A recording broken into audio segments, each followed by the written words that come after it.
সেই সময় শাপলা এক ভাই বলেছেন যে বিএনপি তাদের সাথে ছিলেন, হেফাজতের সাথে ছিলেন, অবশ্যই সাথে ছিলেন, সাথে ছিল বিএনপি, কিন্তু বিএনপির ভূমিকা আসলে কিরকম ছিল এটা আসলে এই সময়ে এসে এটা বিশ্লেষণের দাবি রাখে। দেশের জনগণের একটা বড় অংশ যখন বিপদগ্রস্ত, এরকম একটা রাজনৈতিক হত্যাকাণ্ড হচ্ছে, রাজনৈতিক দল হিসেবে, বিরোধী দল হিসেবে বিএনপির উচিত ছিল সেই আন্দোলনে নেতৃত্ব নেওয়া, আরো বোল্ড ভূমিকা রাখা। আমরা বিভিন্ন সময় দেখি মাদ্রাসার ছাত্রদের, আলেম ওলামাদেরকে রাজনৈতিকভাবে ব্যবহার করা হয়। এই যে মৃত্যুর মুখে, গুলির মুখে ঢাকা শহরে এনে মাদ্রাসার ছাত্রদেরকে ঠেলে দেওয়া হলো, এর দায় কি বাংলাদেশের সেই সময় সকল রাজনৈতিক দল নিবে না? অবশ্যই আমি মনে করি নেওয়া উচিত। অবশ্যই ফ্যাসিস্ট সরকার, তার যৌথ বাহিনী, তার পুলিশ বাহিনীর এটার দায়, কিন্তু আমাদের রাজনৈতিক দলগুলার যদি আরো রাজনৈতিক ভূমিকা থাকতো, সক্রিয় ভূমিকা থাকতো, তাহলে হয়তো এই ধরনের হত্যাকাণ্ড আমরা এড়াতে পারতাম।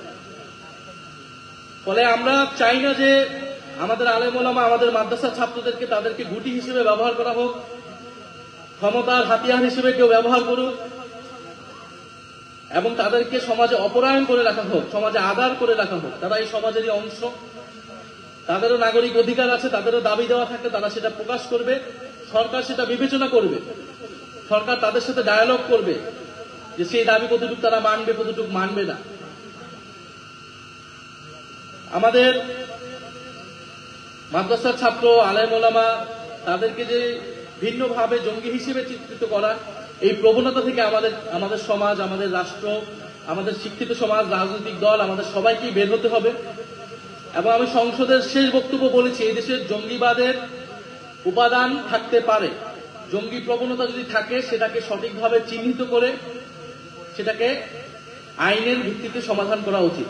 কিন্তু ঢালাওভাবে মাদ্রাসার ছাত্রদেরকে জঙ্গি হিসেবে চিত্রিত করা, দাড়ি টুপি থাকলে বিশ্ববিদ্যালয়ের ছাত্রদেরকে হলে শিবির বলে নির্যাতন করা, এইটা কিন্তু আমরা কোনোভাবেই আর অ্যালাউ করব না।